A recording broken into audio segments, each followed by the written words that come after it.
समय निकलता जा रहा है। यही हम लोग पिछली बार भी चर्चा कर रहे थे कि समय बड़ी तेजी से निकल रहा है। हम लोग मृत्यु को तो बहुत ओवर वैल्यू कर देते हैं, लेकिन समय को बहुत अंडर वैल्यू करते हैं। जबकि मृत्यु एक बार मारती है और समय आपको पूरा जीवन, आपका पूरे जीवन में करोड़ों बार आपको मृत्यु दे चुका है, पर वो आप रियलाइज नहीं करते। इसलिए समय की हमें कोई परवाह नहीं है। निकल जाए कोई बात नहीं। 7 बजे आना था, कोई बात नहीं, 9 बजे आ जाएंगे, 10 बजे आ जाएंगे, कोई दिक्कत नहीं, कोई परवाह नहीं है समय की। और जबकि जो समय निकल गया वो वापस नहीं आ सकता। आज 12 बजे के बाद 2020 लिखना बंद हो जाएगा, 2020 खत्म। अब ला सकते हो आप वापस?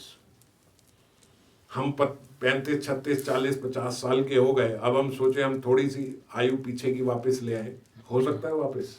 नहीं हो सकता। तो उस आयु की मृत्यु हो गई। वो 2020 की 1 घंटे बाद, 2 घंटे बाद मृत्यु हो जाएगी, खत्म। अब आ सकता है? मृत्यु किसे कहते हैं? जो चीज अब आ नहीं सकती।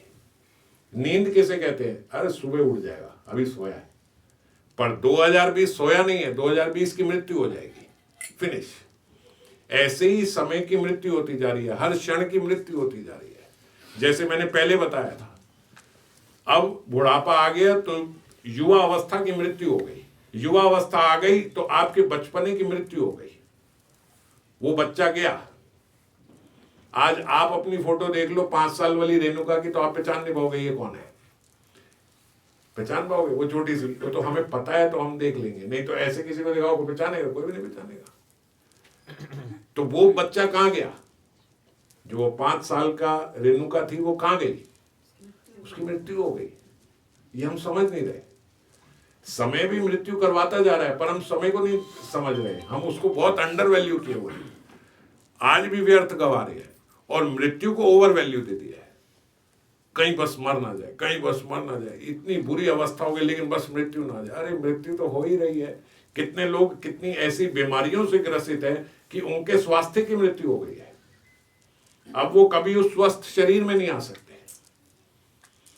आप बुढ़ापे में देखो, जो बीमारियां लग गई, अब आप कहो अब मैं वैसी ठीक हो जाऊं जैसी मैं पहले थी, अब वो नहीं हो सकते। वो स्वास्थ्य की मृत्यु हो गई। तो देखो, अभी मैंने कितनी बता दी कि समय कितने क्षण, कितनी अवस्थाओं की आपकी मृत्यु कर चुका है, मगर अभी भी हम उसको परवाह नहीं कर रहे, अभी भी हम ध्यान नहीं दे रहे। कोई आपको बोले कि सुन आज यहां मत जाइयो नहीं तो मर जाएगा, तो हम एकदम चौकन्ने हो जाएंगे, वहां नहीं जाना नहीं तो मर जाएंगे। ये वाला चीज मत पी लियो नहीं तो मर जाएगा, तो हम बड़े चौकन्ने हो जाएंगे। कुछ बोले ये नहीं खाना पीना इससे मर जाएंगे, ये नहीं लेना इससे मर जाएंगे। और मैं आपको बोल रहा हूं कि आ जाना आज संकीर्तन में, नहीं तो आज 2020 मर जाएगा। कोई बात नहीं, क्या फर्क पड़ना है। जल्दी आ जाना, नहीं तो ये दोबारा नहीं मिलेगा। कोई बात नहीं, समय निकल जाएगा। जो समय निकलता जा रहा है, जो उस समय में जो उस क्षण की मृत्यु होती जा रही है, उसको हम वैल्यू नहीं दे रहे, और मृत्यु को बहुत वैल्यू दे रहे हैं। विडंबना देखो, एक्चुअली क्या है, हमारा माइंड एक फिक्स्ड पैटर्न से ट्रेंड है, और जब उससे अलग कोई बात करोगे ना तो वो एक्सेप्टेबल नहीं होती, वो समझ नहीं आती। इसीलिए कितने सारे नए कंसेप्ट हमें समझ में नहीं आते, क्योंकि हमारे मन में वही एक कंसेप्ट फीडेड है और हम उससे ही चले जा रहे हैं कि बस मृत्यु से ही मरते हैं। मृत्यु से नहीं मरते हो आप, समय से भी हर क्षण मर रहे हो। कितना सरल सा उदाहरण है, सबको समझ में आ रही है ना। हमारा वो छोटा वाला सर्वेश्वरी कहां गई, वो छोटी वाली।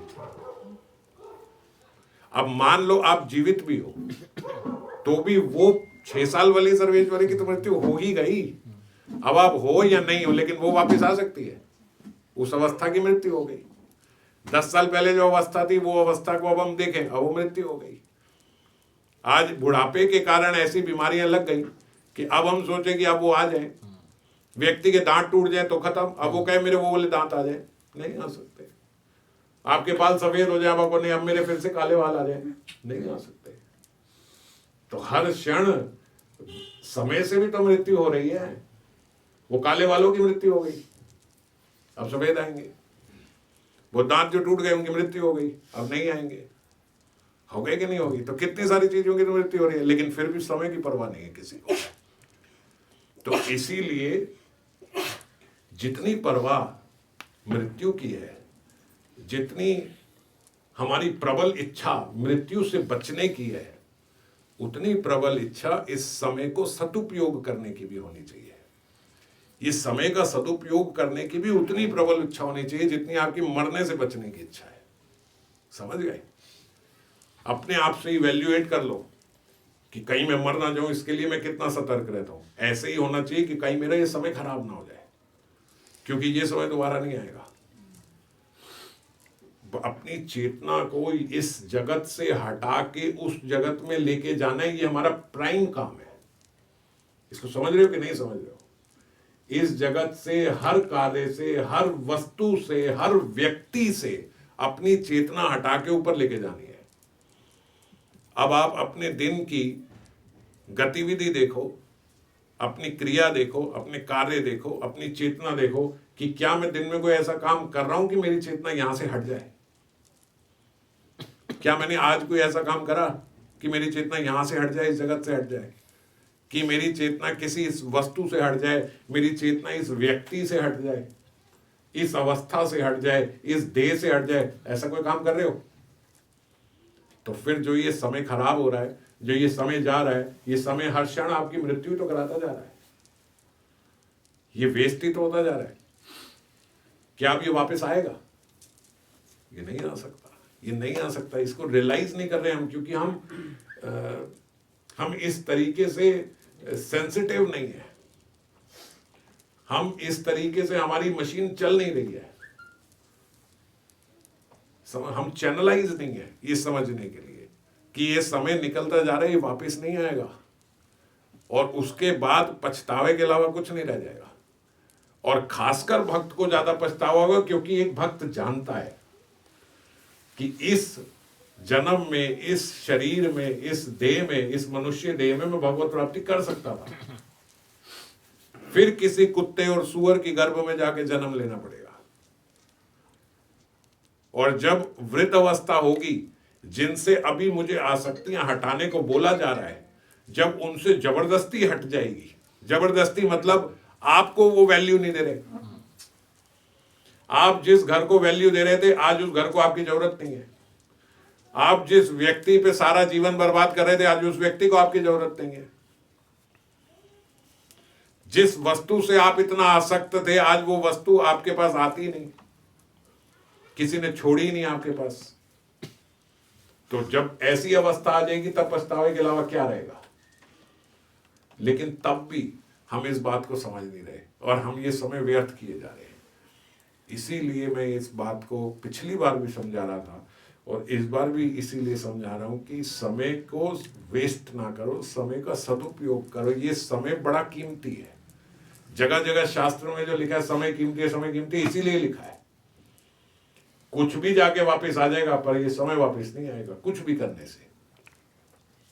अपने जीवन में हर रोज हमारे एक्ट, हमारी क्रिया, हमारे कार्य इस प्रकार होने चाहिए कि मेरा इस जगत से आसक्ति हटे, मेरी सोच भी इस प्रकार से होनी चाहिए। तो सरकार ने भी कह दिया रिटायर हो गए, तो उन्होंने भी टैग लगा दिया रिटायर्ड। तो इस जगत ने लगा दिया ना, सरकार ने, भाई ये यहाँ के लायक नहीं रहे अब।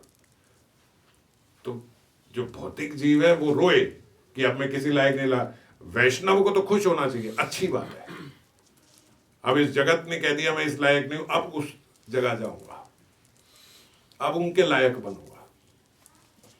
अब तो ऑफिशियली डिक्लेयर्ड है, अब उनके लिए जाओ, हटो यहां से। इसीलिए समझाया जाता है 60-65 में, इसीलिए सरकार रिटायरमेंट देते, भाई अब तो भगवान का ध्यान दे लो, यहां से छोड़ो, अब यहां से रिटायर हो, अब जाओ वहां पे। समझ गए? तो इसीलिए जो भी जिस भी अवस्था में है, वो ये बात समझे और अपने समय को सदुपयोग करो। समय को अंडर वैल्यू मत करो। समय और मृत्यु में बहुत ज्यादा भेद नहीं है। हम चैनलाइज्ड ऐसे हैं कि हमें लगता है बस बस मृत्यु ही सब कुछ है। समय भी बहुत कुछ है। दोनों जने, मैंने एक उदाहरण से बताया था, तो दोबारा एक बार रिपीट कर रहा हूं। आपका पुत्र भी है, आप भी हो, मरा नहीं दोनों में से कोई, दोनों जीवित हो। पर आज जो हम बच्चे के साथ अपनी युवावस्था में जो आप एंजॉय कर रहे हो, आप देखो विनय दादा, बच्चा है आपका छोटा, आप उसके साथ जो एंजॉय कर रहे हो, जो मजा कर रहे हो, जो रिलेशनशिप एंजॉय हो रही है, जितनी उसकी आप पे डिपेंडेंसी है, मान लीजिए 25 साल बाद बच्चा भी बड़ा अच्छा रहता है, बुद्धि भी अच्छी रहती है, स्वास्थ्य भी अच्छा रहता है, आप भी अच्छे रहते हो, आपकी भी बुद्धि ठीक है, पर तब भी आज आप अच्छे बच्चे हो अपने पिता के, उनके साथ रहते हो, उनकी केयर करते हो, सब करते हो, तब भी क्या आपका अपने पिताजी के साथ वो संबंध है जो आपका अपने बच्चे के साथ है? वो बचपन नहीं है ना। तो अब उस संबंध की मृत्यु हो गई कि नहीं हो गई? उस 5 साल के बच्चे को जिस प्रकार से आप खेल रहे हो, खिला रहे हो, जिस प्रकार से उसका आपसे प्रेम है, डिपेंडेंसी है, वो बहुत अच्छा भी रहेगा, तब भी 25 साल बाद वो संबंध नहीं रहेगा। अभी बुरा हो जाए, किसी की मृत्यु हो जाए तो बात ही नहीं कर रहे, मैं कह रहा हूं सब कुछ ठीक रहे, तब भी वो संबंध की भी मृत्यु हो जाएगी, वो संबंध भी वैसा नहीं रहेगा। क्यों? क्योंकि उसके जीवन में आज 2 ही आसक्तियां हैं, माता और पिता, ज्यादा से ज्यादा बहन, बस ये 3 ही आसक्तियां हैं। पर जब वो बड़ा होगा तो 500 आसक्तियां उसकी वो और होंगी, और आप उसमें से एक हो गए। आज आप 1/3 हो, तब आप 1/500 हो गए। तो इस अब देखो, इस समय ने वो संबंध की मृत्यु कर दी कि नहीं कर दी? अभी मृत्यु नहीं आई है कहीं जिससे हम डर जाते हैं, अगर ये हो गया तो सब खत्म है, अगर ये नहीं हुआ तो भी सब खत्म हो जाएगा, तो हो ही रहा है, समय सब खत्म कर ही रहा है। तो इसीलिए बहुत जरूरी है कि हम इसमें, इस संसार में ना उलझे रहें। इसको जितना मर्जी अपना बनाने की कोशिश कर लो, ये नहीं बनने वाला है, ये नहीं बनने वाला है, ये हटेगा ही हटेगा। मृत्यु नहीं हटाएगी, समय हटा देगा, समय हटा रहा है, सब कुछ हटा रहा है, सब बिखरता जाएगा। इसलिए मृत्यु को ओवर वैल्यू नहीं करना और समय का सदुपयोग करना है, इस बात को समझना है। बाकी फिर अभी तो अगली बार कथा में चर्चा करेंगे। जय